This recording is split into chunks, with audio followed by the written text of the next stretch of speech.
తెలంగాణ రాష్ట్ర ముఖ్యమంత్రి రేవంత్ రెడ్డి గారు రాధాకృష్ణ గారితో చిట్చాట్ జరిగింది. అందులో ప్రధానమైనటువంటి ఒక 5-6 అంశాల గురించి మీ ముందుకు తీసుకొని వస్తున్నాను.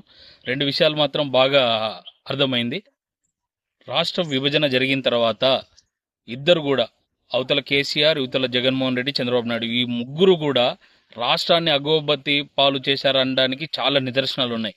ఇప్పుడు దాదాపుగా ఇన్నేళ్ల పాటు జరిగినా కూడా రాష్ట్రం యొక్క ఉమ్మడి ఆస్తులు కానీ లేకపోతే రాష్ట్ర విభజన ద్వారా రావాల్సినటువంటి నిధులు కానీ వీటన్నిటిని ఏవే కూడా రాకుండా వీళ్ళు చెప్పేదల్లా ఏంటంటే సంక్షేమం చేస్తూ ఉన్నాం, అది చేస్తూ ఉన్నాం, ఇలాంటి కల్లబొల్లు మాటలు మాత్రమే ప్రజలకు చెప్తూ నమ్మిస్తూ మోసం చేస్తూ ఉన్నారు. నిన్నటి రోజున చెప్పినటువంటి విషయం రేవంత్ రెడ్డి గారు ఒకే ఒక విషయం: ఉమ్మడి రాష్ట్రంలో ఉన్నటువంటి ఆస్తులు పంపకాలు, ఆ రాష్ట్ర విభజన జరిగినటువంటి అనేకమైనటువంటి అంశాలు ఇప్పటికి పెండింగ్లో ఉన్నాయి.